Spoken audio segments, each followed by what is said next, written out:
Hi everyone, welcome to Chalchitra Talks. I'm Vaani, and this week I want to recommend to you The Architects Apprentice by Elif Shafak. Elif Shafak is an activist for women's rights, minorities' rights, and freedom of speech. I'm pretty certain you must have heard of her famous works, better known works, like 40 Rules of Love, The Bastard of Istanbul, Three Daughters of Eve, and the most recent, 10 minutes and 38 seconds in this strange world.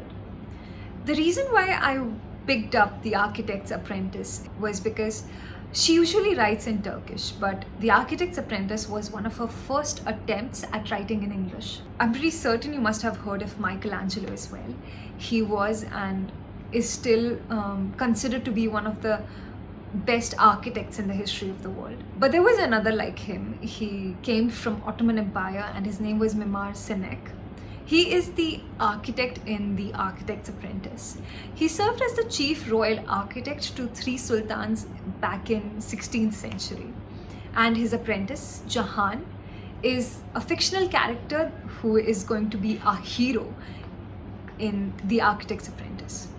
We follow Jahan as he sets out to escape his stepfather and to make a fortune of his own so that he can rescue his sister, get her married, and the basic luxuries of life. Jahan accidentally becomes the mahot to a white elephant called Chota and finds his way into the palace of the Ottoman Sultan in Istanbul. When I first started reading this book, of course, I came across the dedication, which is one of the first few pages in a book.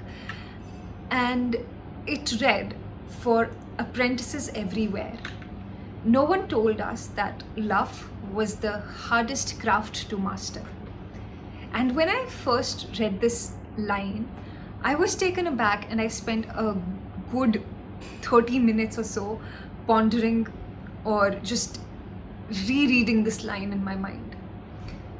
As you read the book and you get deeper and deeper into the book, you realize its meaning. But on its own as well, this line is so beautiful. There's this incident in the book where Jahan is talking to a particular character and is just expressing his disappointment in the things around himself. To this, our anti-hero tells him that nobody asked you to convert, you did it to yourself. But you made a mistake. You loved. There are so many apprentices in this city, and they all have their masters. And they respect them. You loved yours. Similarly with the elephant. Your only job was to take care of it, to feed it, and to ensure that its tummy is full. But you loved the beast. And this realization that loving something when you're not supposed to love it, when you go beyond your job and your work, it hit me so hard that I remember reading this passage and shedding a tear and shutting this book. But I, of course, came back to read it after a couple of days itself. In an afterword to this book, Elif Shafak wrote what inspired this book. Apparently, it was a painting that she came across on her daily commute in Istanbul.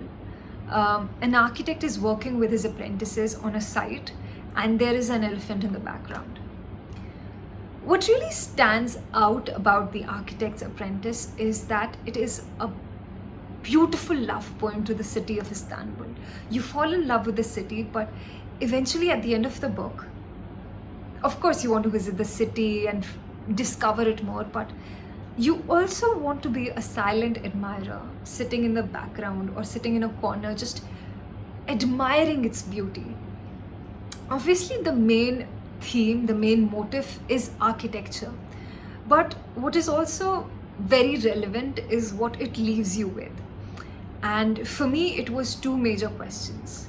One, how do you build a life? And what is that one thing that might cause your life to come crumbling down if it hits you at the core?